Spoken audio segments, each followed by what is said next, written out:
Okay. Hopefully that fixed things, and we should be fine. We're gonna go here. Get everything back set up again. Alright. It's just mass chaos. Alright, back here. Doop. Probably gonna have to mention it again. I'm so sad. No, I don't want your commercial. Whoop whoop, indeed, I'm back. I fixed the things. I think. No, don't just start randomly. Okay, so I think everything's fine. That should have fixed everything now. The audio should still be working just fine. And you should be able to see the visual once I pull it up. Man, I had to actually contact Streamlabs support. I had to go onto their Discord and, like, ask them for help. Turns out it was a really simple solution of me just, like, pressing another button. Good, I'm glad the audio is still working fine. But, yeah, I had to, like, contact the support and ask them for help, and they just were just like, are you on a laptop? And I was like, yeah. And they were like, okay, just do this thing and it should work. And I was like, oh, really? And they were like, yep. So I did the thing and it worked perfectly, so. Thankfully, Streamlabs has a really good support team, so it's worked out. Now the screen view should work once I actually start pulling it up and doing things. And just getting everything set up alongside that. I have to reset everything now that I had to, like, try and really quickly get everything done. Right, yeah. Sorry, now I'm slightly in, like, a weird, messy state. I'm really disoriented. Just trying to make everything work out. Oh, man. Okay. We're gonna go here. We're gonna go over here. Heck. Okay. Great. Awesome. That was fun. Okay. There we go. Hello again. And the screen view works. Yay. That's nice. I was so concerned that I wasn't gonna be able to fix it, and I was just gonna be sat here, like, sadly waiting for, like, some person to help me. I'm so glad they have such a quick support team, because I was so bummed out. I was like, I'm gonna have to cancel this stream, I'm gonna be so sad, everything's gonna be terrible, not gonna work out, man. Alright, but everything should be fine. It should be working now. Okay, so I'm gonna exit out of there, and we're gonna go over to the internet. Alright, I don't know what we should work on. I figured I'd ask and see if you have any specific suggestions, like, what particular thing would you like me to work on? I can go down the list of things, or we can work on, like, a specific one. It does work! I'm super excited. But I do have, like, a work list that we can work on, or I have a bunch of random bits and bobs of different works that are just around that we can work on. I don't know what we should work on specifically, though.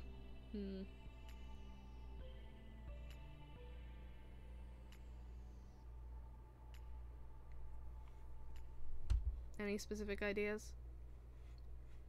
Going down the list, messing with some drafts or something. I'll go ahead and hop into drafts anyways. Nobody knows what to do today. I kind of like... I lost my steam just a little with everything kind of just breaking down. And now I don't know what I was planning on doing in the first place, and I don't know what to do now. So... Huh. This was a wonderful start to the stream. Of me just being here and being like, what are we doing today? What's on the work list? No, don't open it like that. Oh, for... Stop. Boop War? Oh, that could be fun. Okay. I don't need this then. Yes. I'll deal with that later. Stop it. Ow! I have to use old Microsoft Word because I'm cheap and I don't have the money to afford the new one.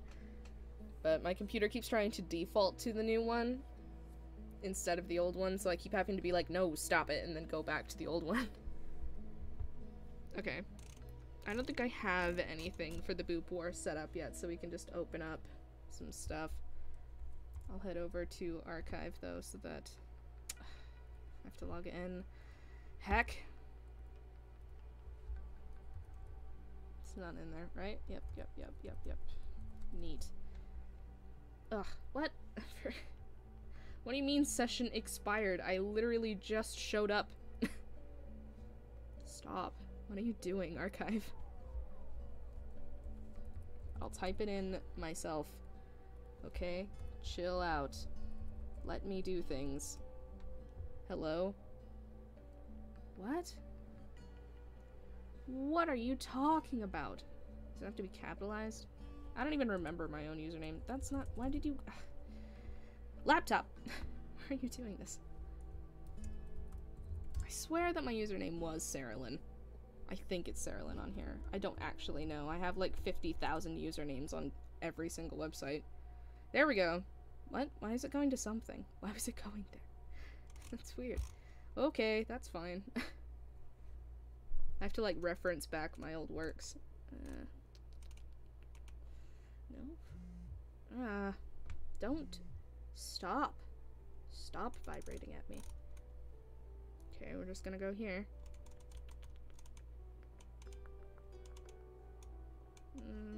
There we go. When did I update a look into a universe? What did I update that with? What was— before we actually start on things, I'm just really curious. What was the last thing I put on here? What was that? Ha! Prince tossing.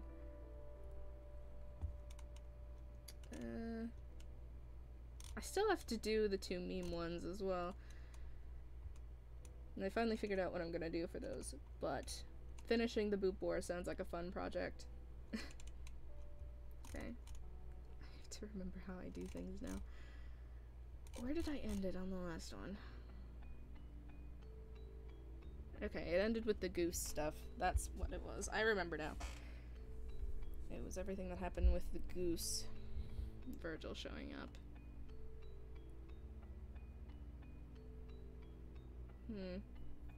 Man, this—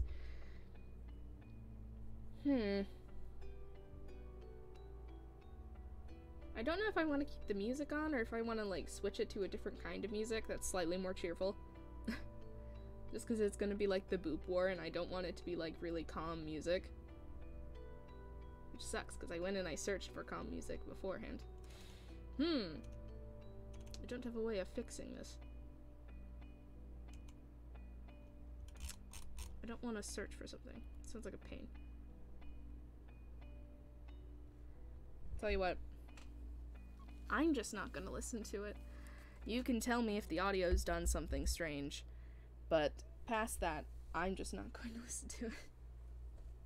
Nah, I don't want to listen to anything that, like, I have to worry about copyright or anything. So I'm just going to leave this copyright-free music just chilling out in the background, and I'm just not going to listen to it. And you can hear it, but I won't. Yeah, because I don't want to search for copyright-free music that's slightly more cheerful that may or may not work with what I'm trying to do. So instead, we're just going to look at the stuff. Me personally, look at everything and then try and figure out what I'm doing. Okay, so how do we want to start this? This is going to be the origin of the Boop War because it's the last chapter in the Boop War. And that's the point of this entire last chapter, is that it's supposed to be the origin. And I remember I had that vaguely planned out. I think it was because of something you said as well that I had this idea for something. What was it that everyone said? I've completely forgotten. So, it was everything here. I don't think there was any specific comments that I had on here that I wanted to pay any attention to. Down to the comments. Open those. Woo! What?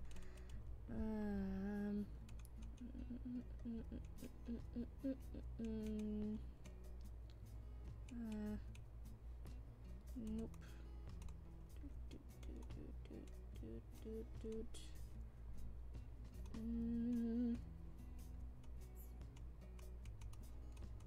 I wish I were capable of animating this fic on my own, because that would be so much fun.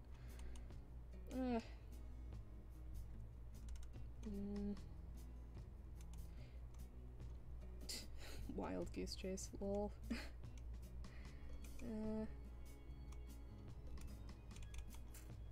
Nope, there was nothing here. Okay, that's fine.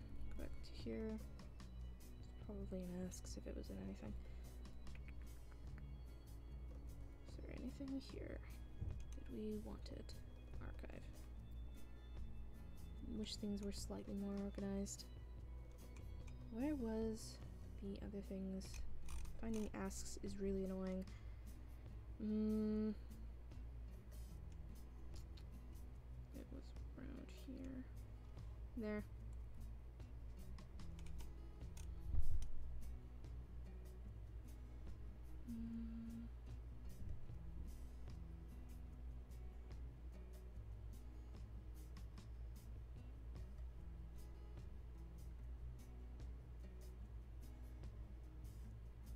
Oh man, I did actually have a plan. Yeah, it was. This is one of your older asks.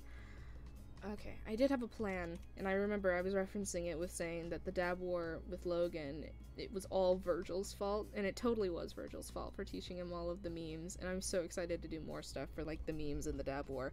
But I remember when I read this ask, I thought of how I was going to set it up to be the beginning of the Boop War, and I had this plan for this new chapter being, like,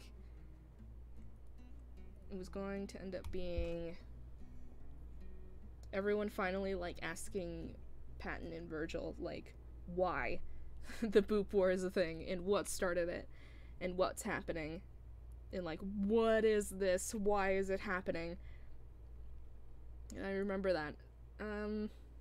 I have to, like, think back to figure out what I was thinking when I, like, was trying to remember all of this stuff. So that was the plan.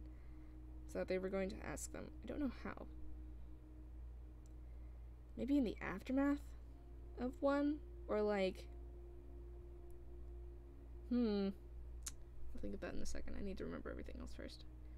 The priority here is to figure out how it started. So I can work on the introduction of how it goes in afterwards, but this is a priority. How did it happen? I had a vague plan.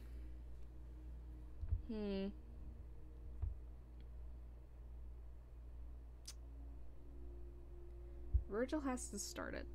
I know that much. It has to be Virgil's fault. I can think of a few scenarios, but I'm not sure what I want to use.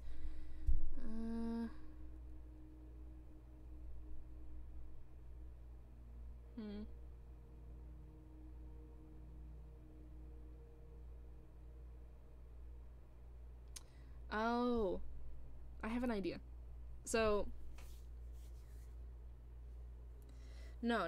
I think what happens is that it's like, this is a little ways into them being friends. Like, at this point, Patton's allowed into, or like, Patton and Virgil are kind of hanging out, and I think Patton's allowed into the Nightmare Realm. Or maybe not. Patton's not allowed into the Nightmare Realm yet, and it kind of bothers him. But at this point, Virgil is allowed in, like, Patton's realm, and they hang out sometimes, and Virgil's getting slightly more comfortable with Patton, but Patton still worries sometimes that Virgil doesn't actually like him. Something like this, where it's just like, one day Patton's in, like, a bad mood. Yeah, actually, one day Patton's in a bad mood for some reason or another. Like, maybe something happened to Thomas, and Thomas is in, like, not a great mood, and Virgil is newly friends with Patton, so he's like, I don't know what to do, I don't know how to fix this. So he's like trying to think of something to just make Patton smile. So the only thing he can think to do, he like goes completely on instinct. Because I imagine that like the lights do something similar, and like the tree as well, the willow tree does something similar to Virgil, where it's just kind of like occasionally it'll just give him a pat or like a boop on the nose. And like, Virgil understands what things like boops are, so he would kind of, like, consider that to be a thing that makes him smile, is when the lights or the tree goes and, like, boops him on the nose, or, like, comes over and gives him a pat. So he goes over to Patton, and not knowing what else to do, he's just, like, hoping that it'll make him smile, and he goes over and he boops him on the nose, and Patton just looks at him. And for a second, Virgil is just like, oh no, what did I just do? I just made a horrible mistake. But then Patton boops him back, says, like, "You're it," and then runs. And then Virgil has to chase after him. So it is Virgil's fault in the beginning, and he started it, but Patton turned it into an all-out war by running away and saying, "You're it." And it turned into, like, a weird version of tag that never stopped. I think that's what I want to happen. I think that's a good idea. Yeah. Okay, I think that's good. That'll work. Alright, that's nice. I had no idea what I was going to do for the end of that, but that's good.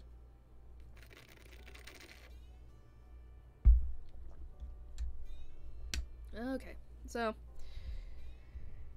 I have to, like, thread my arm through, like, wires in order to comfortably sit it on my desk. So we need to open this. Doop. And I don't know how to start it, though. I have the idea now, so that's good. It's been a while since I've written anything, really. I've been busy.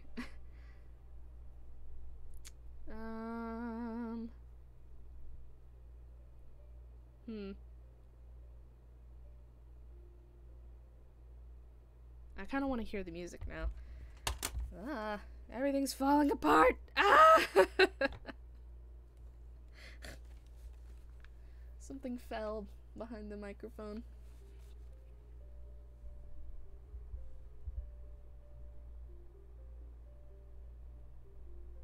What do you mean?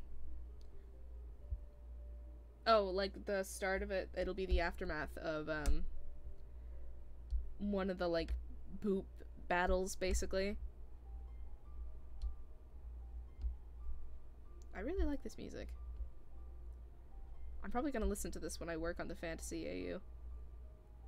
Which I plan on working on soon, because I got tons of really great inspiration for that recently. Yeah, that's probably a good shout. Okay, where exactly do I want to start it then?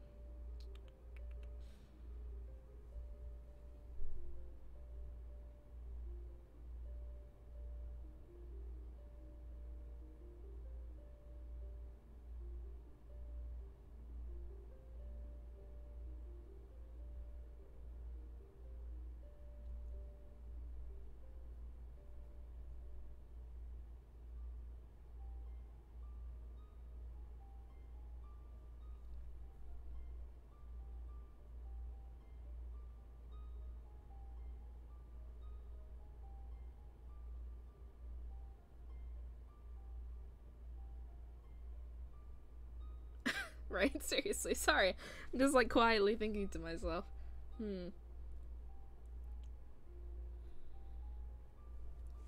So, like, just so that you're kind of included in what's happening right now, in my head, is basically, I'm thinking of, like, different scenes that we could go through, and then, like, going through the scene to see how it would be structured and how it would sound, and then kind of, like, tossing it away, and then cycling through to another one, and just repeatedly doing that with different scenes to see which one I like. And so far, none of them are good.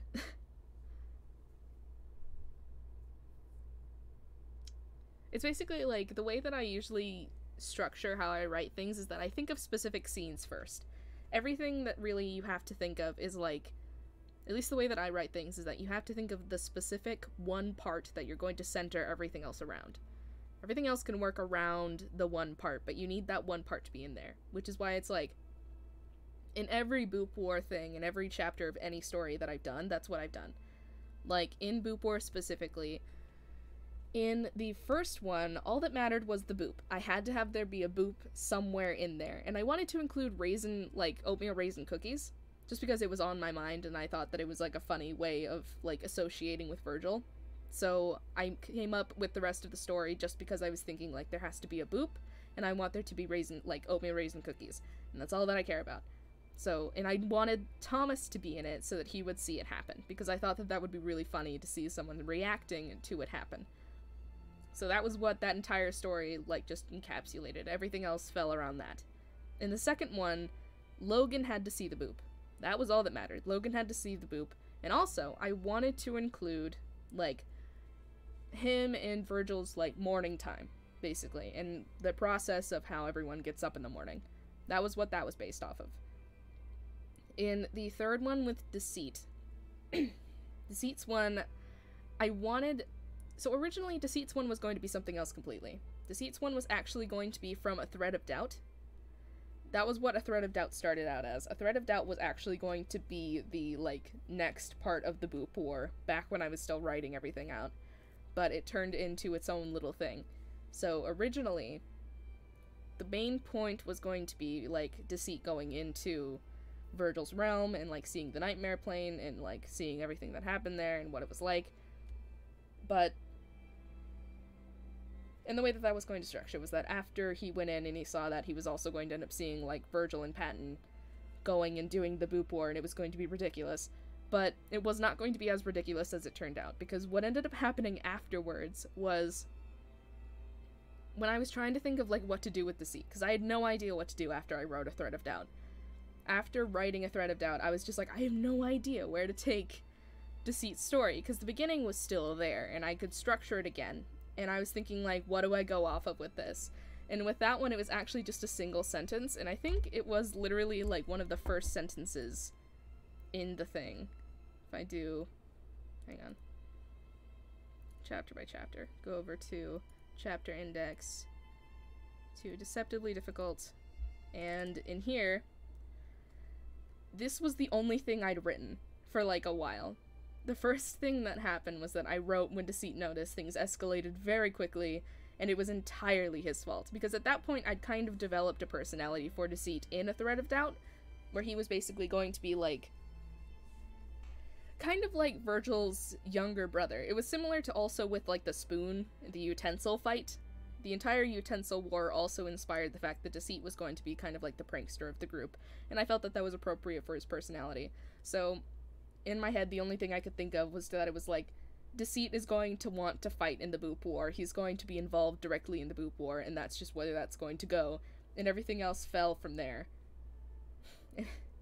Like, some of this was actually legitimately just written from A Thread of Doubt, but these lines were actually what everything else was based off of, was the fact that Deceit was going to start a Boop War with Virgil, and he was going to get directly involved in the Boop War.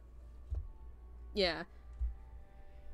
So, I remember that, and in Romans 1, I had no idea what to do for Romans 1. I had no clue. I was thinking, like, I think in my head, the only thing I could really think of was that, like, I have to escalate it further. It has to be more ridiculous than Deceit's one. And Deceit's one was already pretty ridiculous, but I was just like, it has to get even worse. And I couldn't think of anything, but the one thing that did actually come across in my head was Virgil sleepily, like, screaming to get onto the fridge. All I could think of was the headcanon that I have in A Look into the Universe, which is, like, Virgil sneaking up onto the fridge and then capturing Patton. And that was the idea that kind of based everything around this one. That was the only thing I had in mind, was because, like, I'd just written that headcanon or something, or I'd just reread it or something. So it was in my head. And I think I was also kind of tired when I was writing this. And I was just like, I don't know what to do. I don't know how to make this work, but I want to work on the Boop War because it sounds like it'll be fun. Especially because everything was, like, I'm pretty sure at this point everyone was, like, dying. And I just wanted to do this line. That's all that mattered. I wanted to do this line in there with him just screaming and going onto the fridge. And I was just like, what scenario would have this happen? Everything that happened after that, though, keep in mind, I did not intend for any of that to happen. Like, this was the only thing I had planned, was Virgil going onto the fridge, screaming, and then, like, stealing Patton to go onto the fridge, too. Him throwing Patton, like, across the couch was not intentional. Him, like, freaking out to protect Thomas was not intentional. The screaming war was not intentional. And him turning into a goose was the least, like, expected thing that happened from this story, and it was entirely on accident. I don't even know what based that, like, I don't know where that was based off of. I don't know what my brain decided made that was a good idea. Like,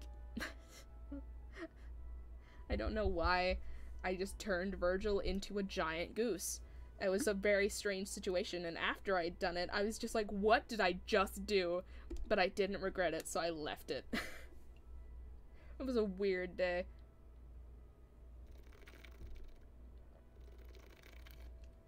Okay, so... But yeah, that's like my way of thinking about things usually kind of just does that, where there's a single like line or a scene that I want, and I know that I want in whatever I'm writing, and then everything else kind of just follows from there. Usually it ends up turning into something a lot weirder than I'd originally intended, and sometimes I end up having to like scrap entire things. At this point, I'm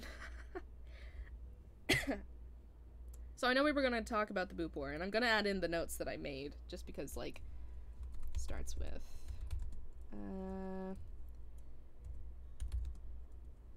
in process Boop War.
What I'm going for is just the specific scene this time around, and that's why, like, this part with the 3 other lines is slightly more detailed, is the fact that, like, Patton is sad, he goes into, like, Patton is sad, Virgil goes to see Patton, finds out that Patton is sad, doesn't know what to do, tries to think, like, what makes me happy, or, like, cheers me up when I'm sad. He realizes that sometimes the shadows, because I think that actually fits the shadows a lot more than just, like, the tree, or even the lights, is that, like, the shadows trying to cheer up their master, basically, would just be, like, boop, and then run, and, like, try and play tag, basically, by booping him on the nose, specifically. So, like, Virgil thinks that, like, oh, maybe that'll cheer Patton up if we, like, if I boop him on the nose and maybe we can play tag. So, he tries that. Patton doesn't react for a second. Virgil is, like, concerned because he's like, what did I do? Did I do something wrong? Is it a bad thing? And then Patton responds by booping him back and then running. And, like, that's the start of the game, and that's the first thing that starts the war, and everything else can kind of slot in into place from that. So that's where I'm basing it off of, is just that scene. Not really a line this time around, although I do have a close thing where it's, basically, like, the general line of Patton turning back to him being like, what? And then, like, booping him and saying, you're it, and then running. But yeah, it's more a scene this time around, and that's what I'm going to base everything off of, and I think I have a good idea for it. It's probably going to take me, like, a good second to figure out how to write it all out, but that's fine. I'm going to save the draft for this. Bloop. But this is quickly turning into me just kind of explaining writing process and what happens with all of this. Because, what was it? There was, actually a thing I wanted to show you real fast. I don't know if I can find it easily. It's around... I'm going to have to actually open it in this. There it is. That's what it is. It's the blanket. So, it took me a while to figure out how to write, what is it? I can't remember names of things, so I'm going to quickly go back to here. And this is how it ends, and A Knight's Solemn Duty. A Knight's Solemn Duty was something that I made relatively quickly, and with a lot more ease than a lot of the other ones. But, and this is how it ends, was hard. Because I didn't know what perspective I wanted it to be in like, the beginning. And it took me a while to figure out how I wanted everything to be structured. So, one of the chapters actually had, a completely different like, story at the beginning of it. This was the beginning of, Romans chapter, actually. When Virgil was gonna start talking about, memories of Logan and everything. This is actually, like, a deleted scene, basically, from... And this is how it ends, because this was what I wrote this originally for the beginning of Romans chapter, and I never used it for anything. I want to use it eventually, because I had this idea, and it was originally going to be tied into Logan's blanket. When he, like, shows the blanket in, A Knight's Solemn Duty and everything. This was actually going to be, like, the explanation for why he had the blanket. And it was still written in the same perspective of, like, Virgil kind of rambling on, but the reason why I didn't keep it was because it was too precise. It was the entire memory, and it was too exact. It was too much, and I needed it to be more lost, and more confused, and more vague. So, and the other thing also was that I wanted to explain this story with more depth, so I had to take it out of that one because it wasn't going to sit in, like, that story alongside everything else. This had to be its own thing. This is going to be its own thing, because leaving it in there, even just hinting at it, was going to take too much, like, time and effort, basically. So I had to switch it out for what I did end up using. And I actually liked this one a bit.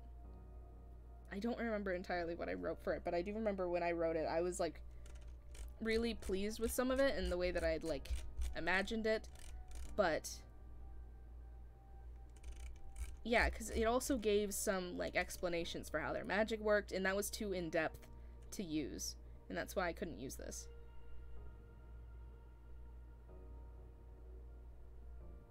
I could read through this entire thing. But it is, like, it kind of just occurred to me that this was a neat thing as well. I don't know if you want to read this. Just to see, like, this weird little behind-the-scenes thing.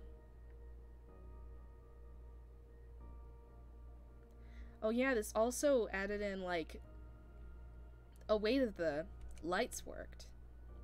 Thomas has his own collection of crystals. The lights drop them sometimes, and they usually just turn into the flowers, but Thomas seemed to like them, so the lights ended up giving them to him.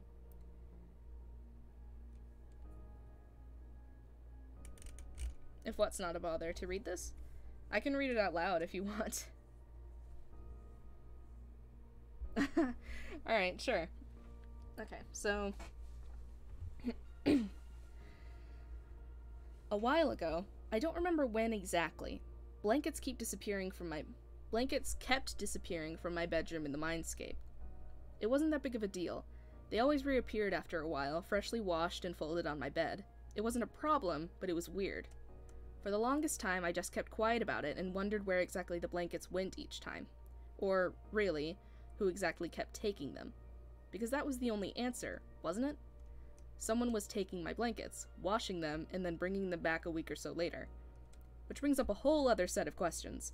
I mean, who takes a week to wash a blanket? And it's not like the blankets are really in need of washing or anything. I'm not that gross. Sorry, I'm just imagining Virgil, like, saying this to himself as he's walking through the void.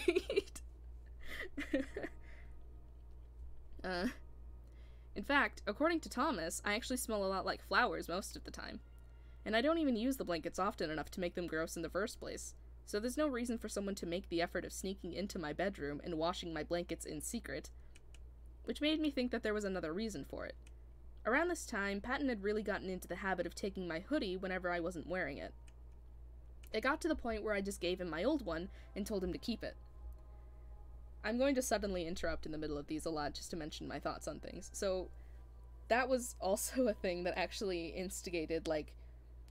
This wasn't entirely meant to, like, hint at a lot of the scenes that were in a lot of the rest of the series, including why Patton has Virgil's old hoodie. Like, I wanted to give an actual proper explanation and maybe, like, a scene of it, but the actual explanation is that Patton kept stealing his hoodie, so Virgil eventually gave it to him. Yeah, so it got to the point where I just gave him my old one and told him to keep it. He actually screamed when I did. It was a happy scream, and he hugged me afterwards, but man, it almost made my ears bleed. Anyways, I thought that maybe it was Patton taking my sheets. He said before that he stole my hoodie because it smelled like me, so I figured that was a good enough reason for him to take one of my blankets. But before I ever got the chance to ask him, I finally discovered where my blankets kept going. I was carrying Logan to bed after he'd fallen asleep at the dining room table one night. He had a pencil tucked behind his ear, and when I went to place him down, it fell and rolled under the bed. Of course, I reached under the bed to grab it and felt something soft. I pulled it out of curiosity and realized pretty quickly what had been going on. Logan had trouble sleeping. This was something I learned pretty early on in my life.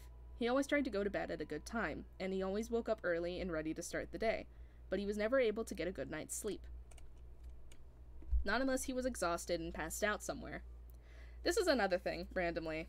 Like, this actually instigated why, like, the rest of the scene that I did end up writing was the fact that, like, Logan has trouble sleeping, and that's why he needed the blanket in the first place, and that's why, like, he wakes up early to hang out with Virgil sometimes, and also why Logan ended up finding, like, that specific tea to give to Virgil in the final cut of this. Because it was basically, like, Logan bonded with Virgil at the very beginning because he thought, like, oh, Virgil must have trouble, like, sleeping. So he gave him the tea because he felt, like, sympathy for him, and it was just like, maybe this will help him out. And that's why he had it in the first place. And I just thought that was a really neat little thing that I had, like, thought of. So, yeah, but he was never able to get a good night's sleep. Not unless he was exhausted and passed out somewhere. When I realized this, I tried to find ways to help, and only one of them worked without fail. It turns out Logan sleeps better when there's someone there with him, or at least when I'm there with him. It wasn't hard to notice how he always seemed to relax and eventually fall asleep whenever I tried to make him go to bed. I realized pretty quickly that the best way to make him go to sleep and get a good night's rest was to carry him to bed. I couldn't do that every night, though, so Logan had come up with an alternative. Apparently, one of the main things that helps him sleep is how I smell. For some reason, literally everyone thinks I smell nice. This was another thing. I hadn't actually thought of the fact that, like, Virgil literally gives off an aura that makes everybody, like, calm down. Like, I'd thought of that vaguely, but I hadn't really gone into, like, the precise thought process of, like, Virgil's smell alone calms everybody down. I think I'd, like, considered it a little bit, and I may have mentioned it before, but I didn't really think about it much until this scene happened. That was what, like, instigated the blanket in the first place when I first wrote about it, was just, like, Virgil is such a, like, large part of their lives that he keeps them calm with just his smell. Which just makes, like, everything that happens so much more unfortunate.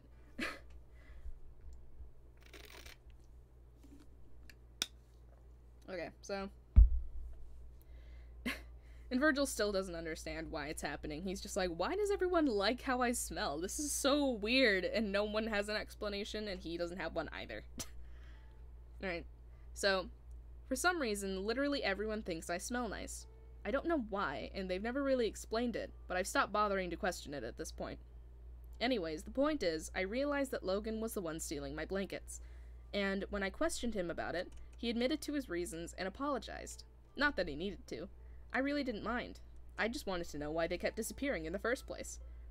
So, I made an arrangement with Logan to basically keep doing what he was already doing, just without trying to be sneaky about it. It was a fine enough arrangement. Logan at least seemed happy about it, but I thought that there might be a better alternative. You know, sides work in really weird ways. We're technically not physical beings. We're made completely out of the natural magic within our host, and can use that magic as our own upon our creation. Which meant that, when we used our magic to create something, we could put a little piece of ourselves into an object, and that is exactly what I did. I started with a blanket. I made it black and dark blue, since I knew he liked the colors, and I did my best to make it as soft as I could. I also infused as much of my magic into it as I could handle. It was exhausting, and it took me 2 weeks to finish it. But the look on Logan's face when I gave it to him, and explained what it was, made all of that effort worth it. He even gave me a hug. It was great. Sorry, I completely forgot that I wrote this part. It's really cute, actually, just reading through it and seeing it as, like, Virgil's thought process and remembering, like, the moment being like, that was so great, he even gave me a hug, I was so pleased. And, like, imagining him kind of just spending 2 weeks exhaustedly creating a blanket, right? I do need to finish this one because I really did like this one, but I never, like, got to keep it and put it up on anything yet. But, and it seemed to help him sleep, which was even better. The blanket, however, could only hold so much magic. So I had another idea and spent about 4 months making it perfect. I gave it to Logan on his birthday that year, and he actually cried when I told him what it was. Like the blanket, it was something infused with my magic. Unlike the blanket, it came from the nightmare plane. I'd researched a lot about sides and how our magic worked, and found out that our realms held the most potent of our magic. Something from within the realm could hold far more of our own natural magic than anything we created ourselves. So much so that the object could actually exude the same natural aura as the side associated with it. Thomas had always said that I had a nice aura that helped him relax. Sorry, I wrote that one in wrong. And I thought Logan might feel the same. So I gave him a wooden box I'd created from a tree in the Nightmare Realm. It took me all those months to get it carved and built properly. When I gave it to him and explained what exactly it was, I told him that he should keep the blanket in it whenever he wasn't using it. The magic of the blanket would react to the magic of the box and make the blanket exude the same aura as me. I gave similar things to the others, eventually.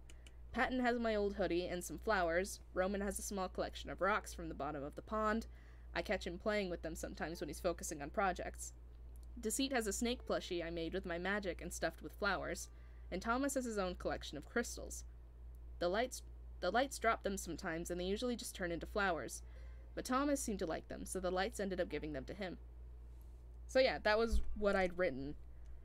All before I actually wrote the proper, like, end part for Roman's chapter, and in This Is How It Ends.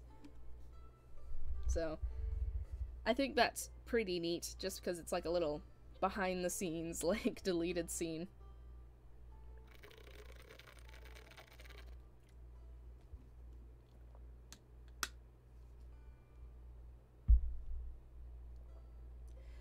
I also think it's like, it made me think of a lot of really neat things about the sides and how their magic worked.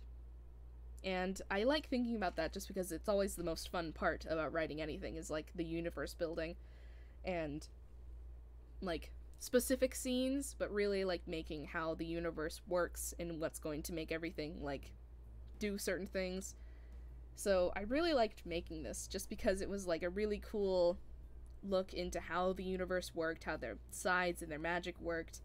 And I still want to do this, like finish the blanket story and do it properly with like actual scenes from the actual story itself. I will probably never actually use this specific like written bit that I've done, just because like it doesn't fit in with anything,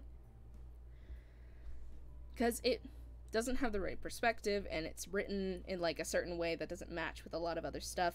It was really only meant to be used in like as Virgil talking while in the void, so unless I do that again, this won't really work, just because the way that it's written and the perspective it's written in just matches with only that possibility for the story. So this is very like exclusive, I say. This is an exclusive look into like this one scene that no one will probably ever see. Because it's never going to be like seen anywhere else. This is just what it is. So I don't actually write these very often where I have like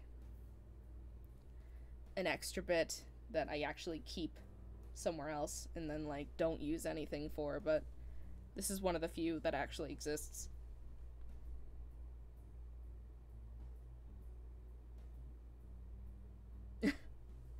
The Shadows playing with him as kids. That would be pretty fun.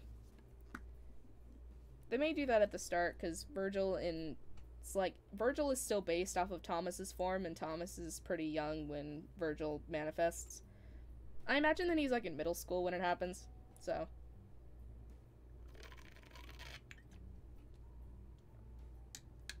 Not like small children, but children still.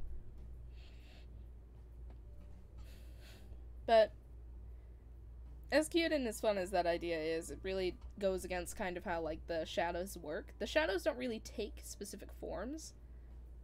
It's more that, like, they kind of mimic how Virgil works in his shadow form, is that they stay mostly, like, formless, but they will, like, kind of grow limbs when necessary and, like, move in whatever way is, like, most efficient to do whatever they need to do.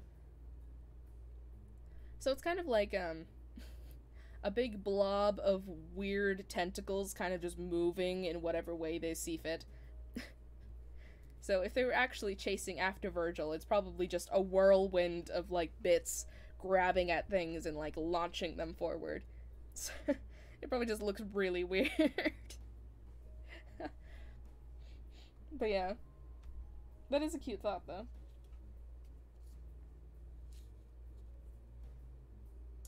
Man, I know we said we were going to work on things, but it's turning into kind of just looking at, like, behind the scenes stuff.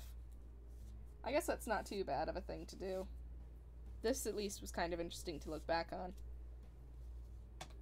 I don't know if I have anything else like that though. Yeah, I always imagine like the shadows and the lights and everything to be pretty adorable. But yeah, so that was a neat little behind the scenes of a thing that I worked on and never actually used. I have a lot of stuff like that though.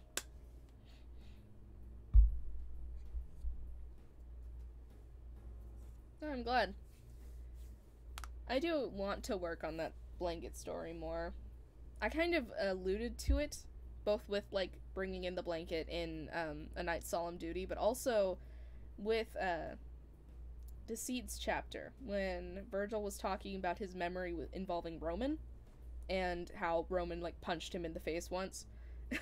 Which I think was like, that was literally the only thing I had for like, what memory do I have for Roman in Virgil? And I was just like, I have no idea where to go with this.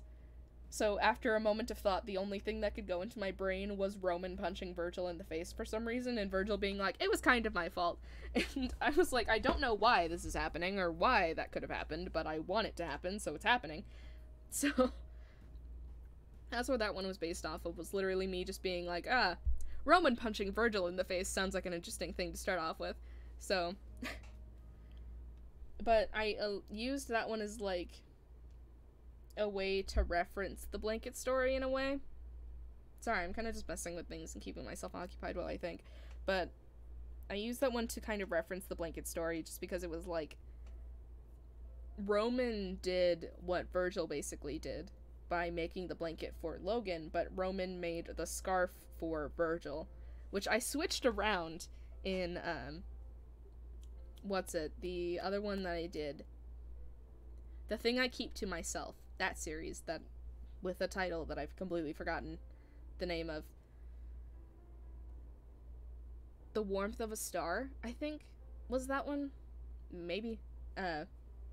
Yeah, that one. So, that one was because I was bored one day. And I was like, I want to write something that has, like, Virgil and Roman. And originally that was going to be about Virgil being corrupted and then going after Roman and then fighting. He's not a side of Roman. What happens in there is that and I didn't really get it across as well as I probably ought to have done, but what happened there was that, Virgil, like, in that universe, it's not that Virgil is Roman's side or anything, because Roman can't do what Deceit does and gain powers, like, from people when he turns into them, so that wouldn't work. Instead, what happens is that when Virgil is manifested and everything, Virgil is manifested earlier on than he is in the Cap universe, in this universe.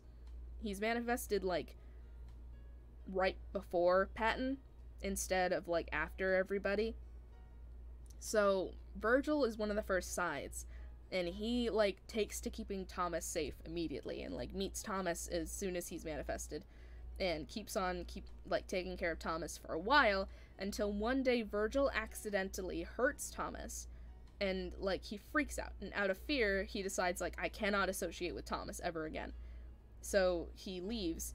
Back then, though, I had this plan where it was going to be basically kind of, like, Virgil was vigilance back then. That was the way that it worked. Or maybe this was like Logan's one, but it was like, what one was it? Because I remember I made the two and they were very similar, where it was like Logan's one was, Logan's one was the one where Virgil ended up hurting Thomas and coming back. Right, okay, so I remember why I keep getting these two intertwined and mixed up. The one with Logan was that Virgil hurts Thomas and everyone freaks out. Because by then everyone's already manifested and... Or, like, Patton and Roman have already manifested. And Deceit manifests, like, then or right after that. Because Patton and Roman, not knowing what else to do, decide, like, to keep Thomas safe. They trap Virgil within the Nightmare Realm so that he cannot get out. Virgil doesn't try to get out because he feels terrible, but he, like, is now stuck in there. So when Logan comes around, he doesn't know, like, anxiety. He doesn't know anything about him, and he's kind of just, like, curious about the doorway and ends up kind of, like, talking to him through the door. But with Roman's one, I think it was that, like,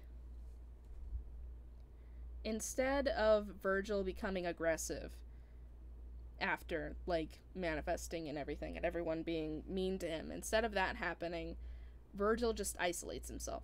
He doesn't question it, like, he doesn't try and befriend anyone, he doesn't do anything.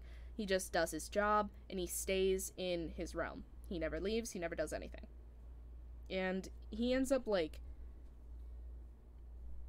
I think he never meets Thomas, because there's nothing that instigates him actually meeting Thomas. So instead, he just works completely from the background. It doesn't matter to him, like, about meeting Thomas. It doesn't matter to him about talking to the other sides. All that matters is making sure that everyone's safe and that everyone's still, like, going and doing what they need to do. So he kind of just works from the shadows. And sometimes the others will, like, catch glimpses of him, and sometimes he'll have quick conversations with him, basically. But it's very, like, quick one-word conversations before Virgil just kind of disappears again. And usually if he wants to communicate with them, he uses his shadows. So they see those more often than they actually see Virgil. But I think at that point, Virgil and Roman are very kind of, like, closely tied. All of them are very closely tied, like, all 5 of them are closely tied with how they work. But I think that what ends up happening is that Virgil has to work with Roman directly sometimes because of, like, dealing with nightmares and dreams and stuff and trying to take care of that and trying to, like, bring down Roman's recklessness sometimes.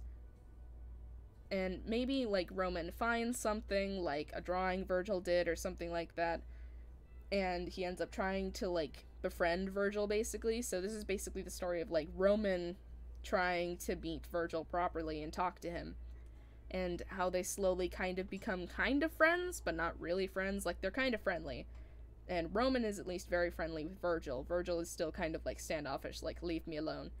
But it leads to Roman, like, seeing Virgil in a positive light.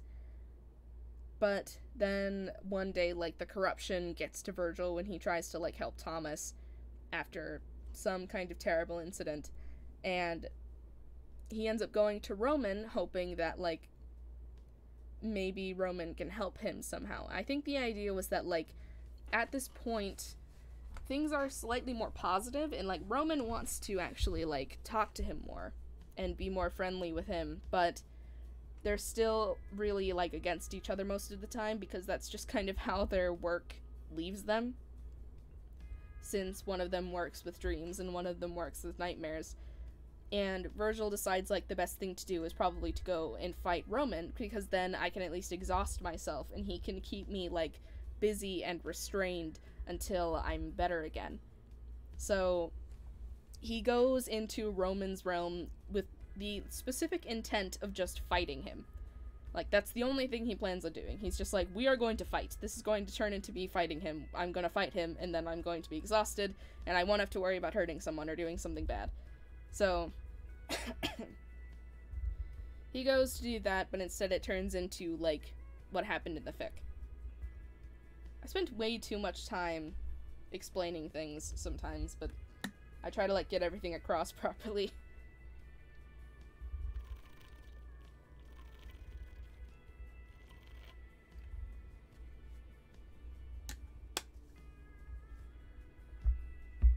Why was I talking about that one again? I've completely lost track of the conversation. And I'm like trying to remember everything that I've been working on lately.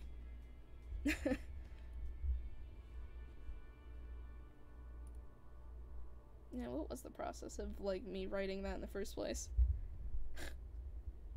I don't even remember. I'm glad to hear that.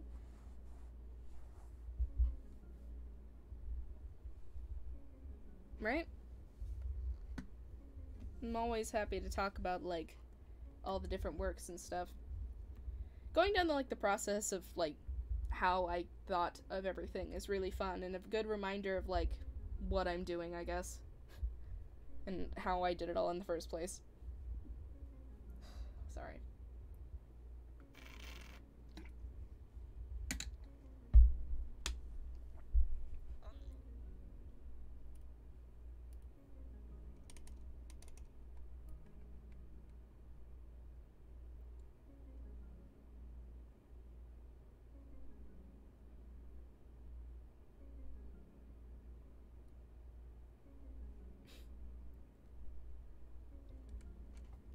Man.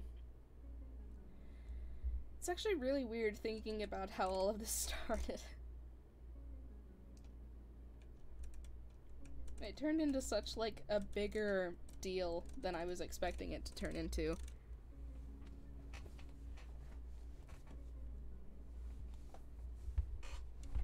Do you actually remember, like, do you know how this all started?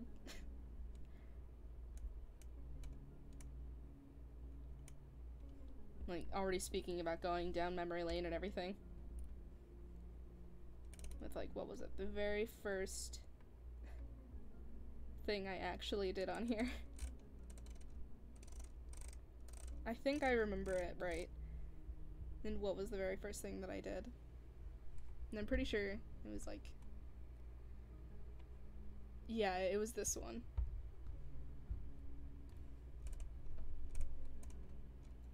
This was the very first thing.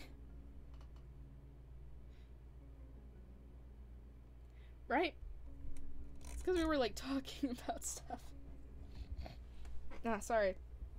I started talking about the process of things, and it kind of just led to, like, the blanket story, which led to me talking about old works and everything, but... Did you know that the first thing I did was actually add on to someone else's post?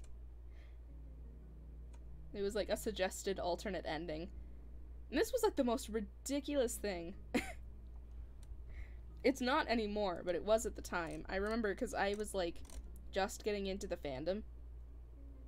And I went and I watched Thomas's videos. And I remember at the time, it really like struck me just because I was currently working with like my emotions and my anxieties and my depression and all that stuff, and watching Thomas's videos was like a really... I did that kind of on the side where I kind of just took glimpses of things, but I found out about the Sanders sides kind of on accident. And I forget what specifically made me like look at them, but I think it was just because I looked at Thomas's recent videos at the time and I saw the Crofters one. And I was just like, what is this? And then I saw that it was like a series, and I was like, what is this? So I looked into the actual series, and I marathoned through Sanders Sides twice, because I just loved it so much, and I related so much to the characters, anxiety specifically. Like, I related to Virgil so much that I ended up, like, thinking of all these stories for him, and, like, all these cool things to do with it. And especially when I actually, like, read the fan fictions that everyone had written, and I looked into the fandom more, and I thought, like, it would be so cool if I could just do things like that. And I realized that I could, only because I started going on to, like, Tumblr and seeing what everyone was posting about it as, like, a last resort, because by then I'd read all of the fan fiction I could find on Archive. And I went onto Tumblr, and I saw how everyone, like, reacted to things and how everyone talked about everything, and I realized that it was so, like, friendly that if I wrote something, then it wouldn't really be, like, a problem. No one would really mind. I wouldn't get anything, like, I wouldn't have to worry about it. Even if I just wrote, like, random ideas and stuff, no one would care. and if anyone did care and notice, they wouldn't be mean about it. So I was just like, alright, let's give it a try and, like, mess around with here. So I made the blog first, and I was just, like, prepared to start making stuff. And then, as I was, like, looking through stuff, I found this one. And it was such a fun little, like, idea there, just to do that. But I had been hoping at the end of it, when they got to the end, where, like, Patton walks in and it's just like, what? That it would turn into, like, Patton joining them. Because I was thinking, like, the way that I saw Patton was that he was still the dad figure, but he was also, like, far too playful and ridiculous to just be like, alright, time to clean it up now. But instead, like, he would want to join in, and I was just like, I'm absolutely positive, like, knowing as much as I know about the sides and, like, how I see them and everything, like, Patton would definitely just be like, I'm going to escalate this fight, and you will not win. Like, that was what was going to turn into this. And that's why I ended up writing this one and turning it eventually into a fic. Oh, man. Run. I gotta hear the music in my head too whenever that happened. Oh man. And then I messed up because I put it in, I posted that as my main account instead of the blog account. So I messed it up, right? You heard it too. But I messed it up and I was just like, upset because I meant to put it on the blog itself, but I couldn't. So I was like, crap, so now I have to reblog it, and I wanted to add something to the reblog anyways, so that ended up leading to, like, what was it, the carrying headcanon? Yeah. It was the Virgil carries everybody headcanon. Because it was one of those things as well that, like, by then I'd already read so much fic that I've noticed that people didn't really do as much protective Virgil as I liked. And I'd already grown to, like, really appreciate protective Virgil a lot. Yeah, I remember that. That was so weird. Oh, man. Anyways. Yeah, we got majorly off topic. I was supposed to work on things.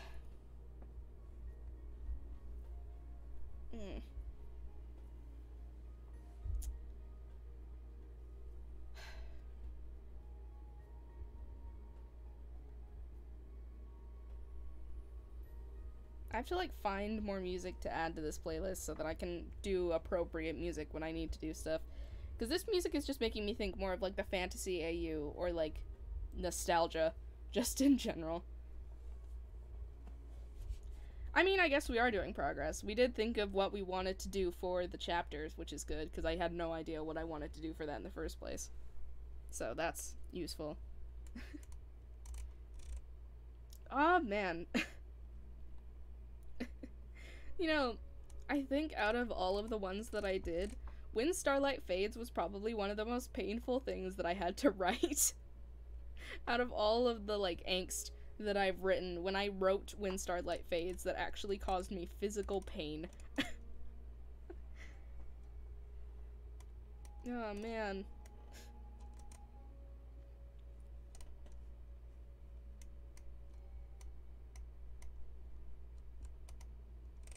Still have to do Logan's one of these, or, like, not that one, these ones, where it's like, why swim when you can dance, and a thread of doubt. I wanted it to be like every single person, the sequence of events of every person going in and seeing the Nightmare Realm for the first time.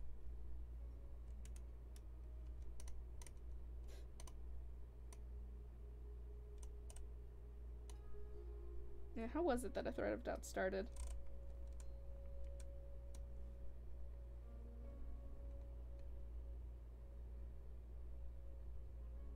Yeah, that was what it was. All of this was originally going to be in the Boop War. I remember that.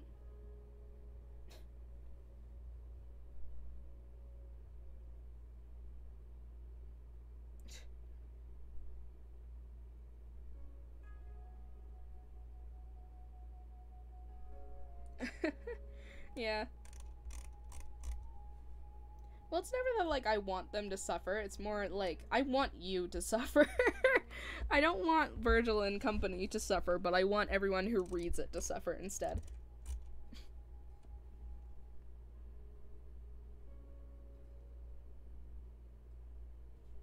I'm not sure how exactly to go about doing the next chapter for When Starlight Fades. I know what I want to do, and I still intend on, like... it's fine, but I still intend on, like, going on with what I planned and everything, but still.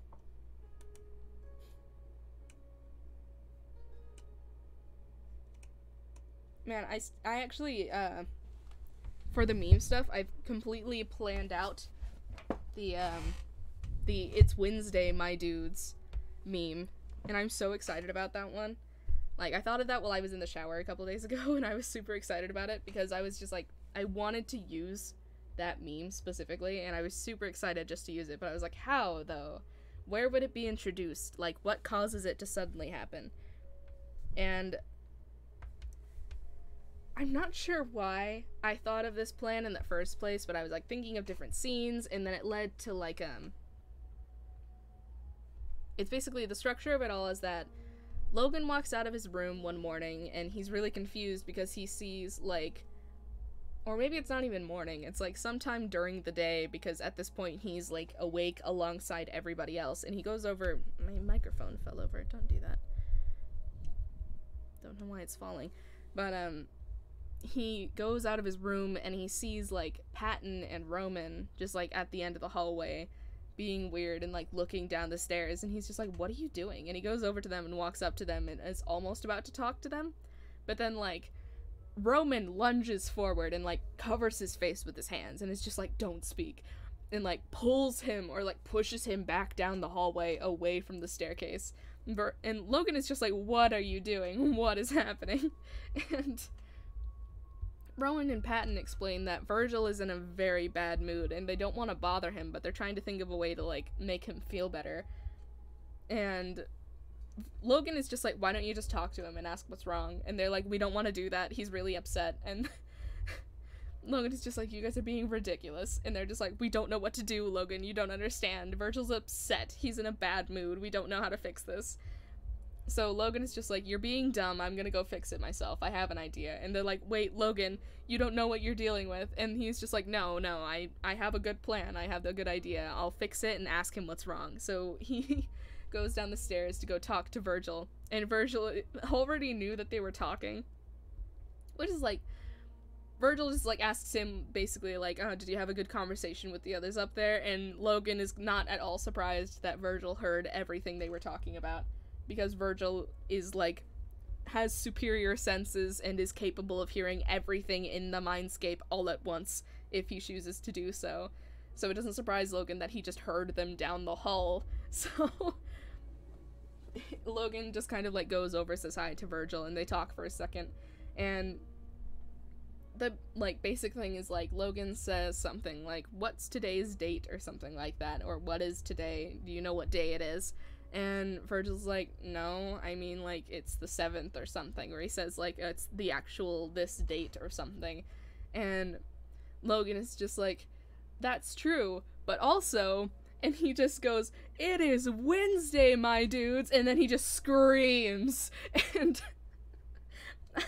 I love the way that I imagine Virgil's reaction of just, like, his eyes widening and his face immediately going down into, like, the deepest of frowns and just being like, no. And he just looks at Logan. And then Logan finally ends the scream. There's just dead silence. Nobody moves. Nobody says anything. Logan just looks back at Virgil with a completely straight face. And Virgil just, like, stares at him with a frown. The others are on the stairs staring with, like, open mouths, being like, I don't know what to do about this. And then Logan goes to say something and coughs. He's, like, coughing suddenly, and Virgil finally breaks down and just starts laughing.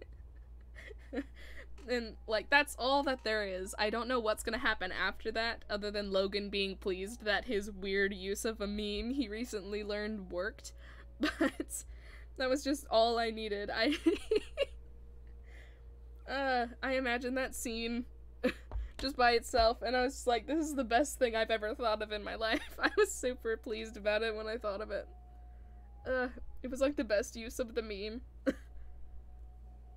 Oh man. But yeah. That's what I'm eventually gonna write for that specific meme. And I'm pretty excited about it.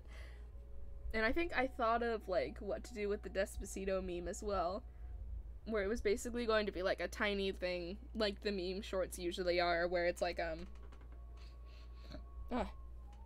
sorry, but it's gonna be like this small thing where it's like everyone's hanging out in the common area, and I think, like, maybe they're talking about memes, because at this point everyone knows that Virgil teaches Logan about memes, because this is, like, the, like, current, quote-unquote current version of things in the Cap universe, where, like, they're all kind of more settled and happier and hanging out with each other, and, like, Virgil is now Virgil instead of just anxiety.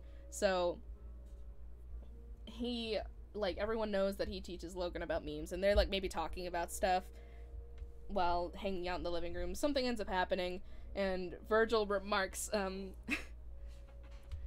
kind of just remarks suddenly. I think it's like, Logan suddenly, like, gets upset about him not understanding something, like, specifically to do with memes, and it bothers him so much, like, Virgil's been holding it over his head that he can't understand this one specific meme, and it's really getting on his nerves. Or maybe it's like, no, you know what's gonna happen? Deceit's been bothering Logan, and Logan kind of just, like, bursts into the common area and, like, starts shouting for Virgil to help him, because he's just like, Deceit has been chasing me with this stupid meme, and I don't know what it means. So he's, like, going over to Virgil being like, help me figure this out.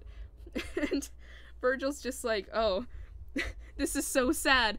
Alexa, play Despacito. Like, he just says that completely without thinking about it. And then immediately in response, Roman starts singing it, and, like, Virgil just turns to him for a second and just starts laughing.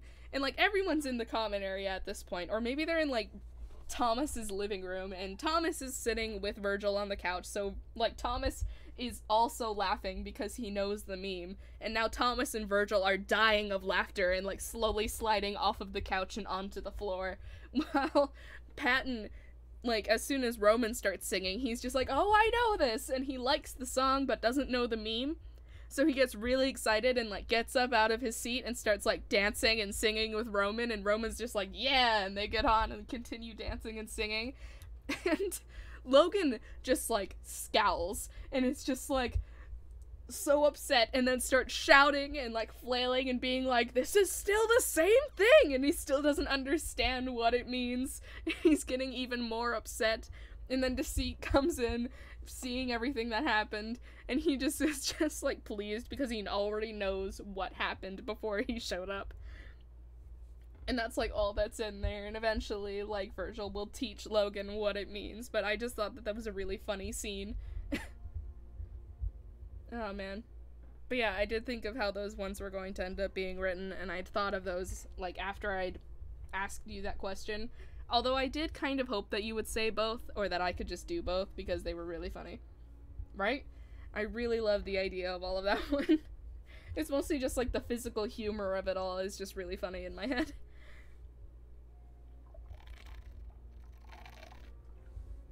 Oh, man.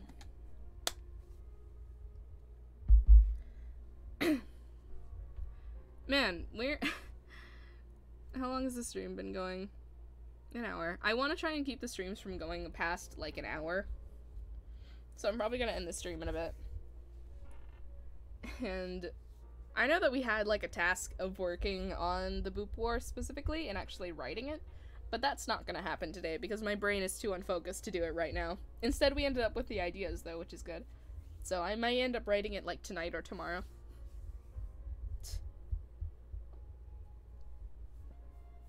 Right? It was. I ended up... Yeah, we didn't write it as we'd intended, but that's fine. It'll just join, like, its fellow brethren of bits that I haven't actually done, that I've worked on a little bit before just kind of ditching here for the time being. But I will end up finishing this, and I'll probably work on it on my own, maybe. Or... The other thing with this, though, I think it's partially because of the music, is that I need to find better, like, copyright-free music that can go in the background for this. I probably will do the Boop War by itself, but Maybe. I'm not sure. I'll figure it out. I do want to work on some stuff, but I think I'll be working on a lot of things like the fantasy stuff that I've been thinking about recently. Just because it's been on my mind a lot and I've got a lot of inspiration for it. That's good. I'm glad you've been enjoying yourself. This has been pretty fun. I've been enjoying it too. It's fun to like talk about the process of things and to really get into like the weirdness that is trying to write for the Cap universe. Man, it is like, it's such a crazy universe that it turned into that it's so much fun just to think of like all the different ideas and how the scenes came about and all the stuff like that. So yeah, this has been fun. It's been a good time, but I think that with all of this dramatic music playing in the background, I'm probably gonna end the stream. And work on some things on my own in a bit, probably. Maybe put something up tonight or tomorrow. We'll see how that works out. And next week we can figure out what we want to do before it happens. Yeah. By the way, what did you think about using YouTube instead of Twitch? Is it better or is it worse? Or is it like basically the same? Like, at the very least, I know that it's, if you don't really have any specific, like, preferences towards it, I at least prefer the fact that it's easier to, like, keep the recordings when you use YouTube.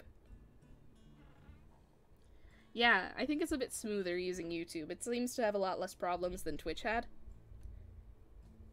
And, like, especially because, like, the Twitch app, man, like, the Twitch app just completely goes bonkers sometimes, and it's really annoying. So, I think it's a lot easier just to use YouTube, so I'm probably going to stick with that from now on. And then, also, it'll make it easier to see the recordings. So, if anyone, like, misses streams or feels like going back and watching streams, then, like, they can. So, we're probably going to stick with YouTube from now on. I'll probably change the fact that we have the Twitch, link and get rid of that so that no one has to bother with it. And instead we'll just use YouTube from now on, which sounds like a good shout and a good plan. So yeah, this has been fun. It's been a good time, but I think that that's going to be the end of the stream for the day. We worked a little bit on making the structure for the Boop War, and we mostly just talked about a lot of fun things, so I'm glad you had a good time. This was really fun. I like talking about a lot of the process that's behind a lot of the stuff and, like, the ideas for things. It's fun. It involves, like, also a lot of me thinking through things better so I can, like, plan stuff easier. So yeah, this is actually very useful as well, because then it does help me, like, get things figured out for when I do start writing out stuff. Yeah, so with that, I'm gonna head over to the playlist that has the stuff that I usually play at the end of streams, and then I'm gonna go ahead and put you on the see you later screen and end this stream. This has been fun. I can't say that enough just because it's always really fun doing these streams. But yeah, it's been a good time. We're gonna do, where is it? This one. Ugh, commercials. Sad.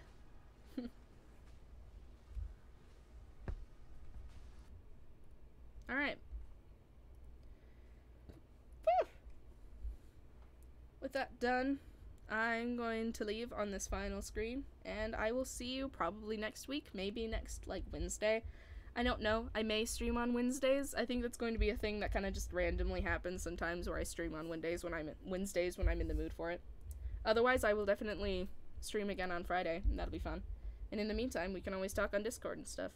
And I probably will actually post some stuff up soon, because I have a lot of cool ideas. I watched this movie called Annihilation recently, and it's a really weird and messed up horror movie, but it also has, like, the coolest, like, visuals ever.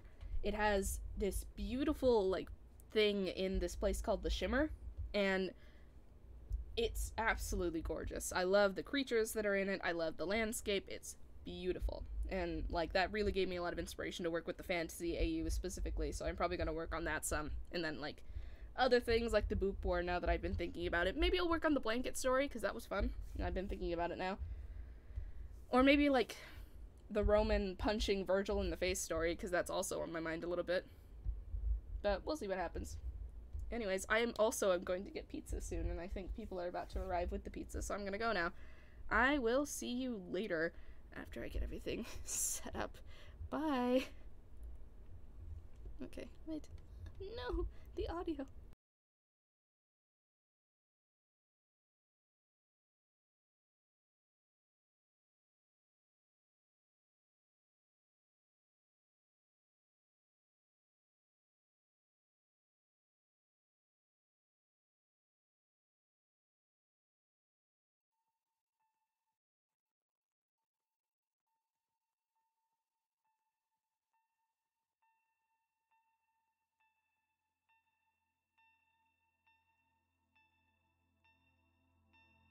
Do you know the way back to other days when my heart was innocent? I cashed it in for pocket change, lost my way with nothing gained.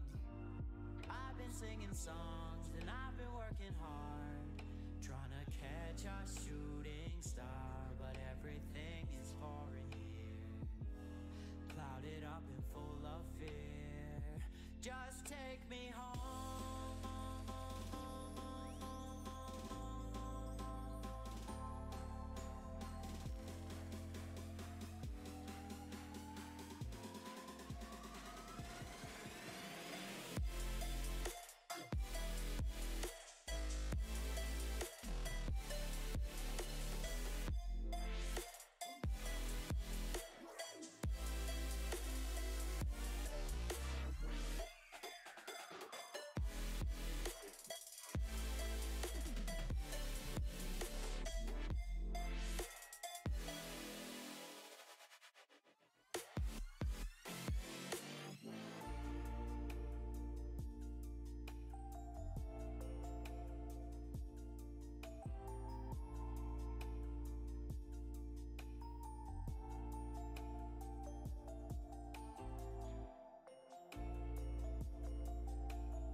Just take me home.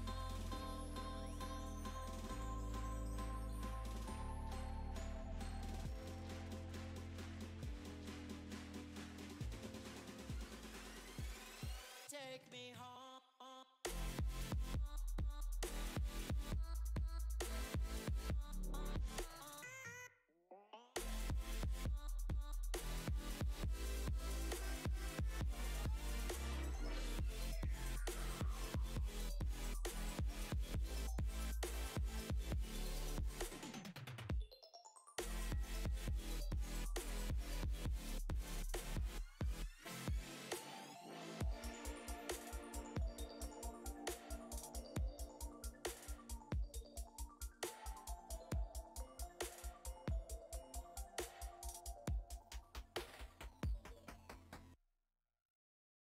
We face our phones more than 150 times a day.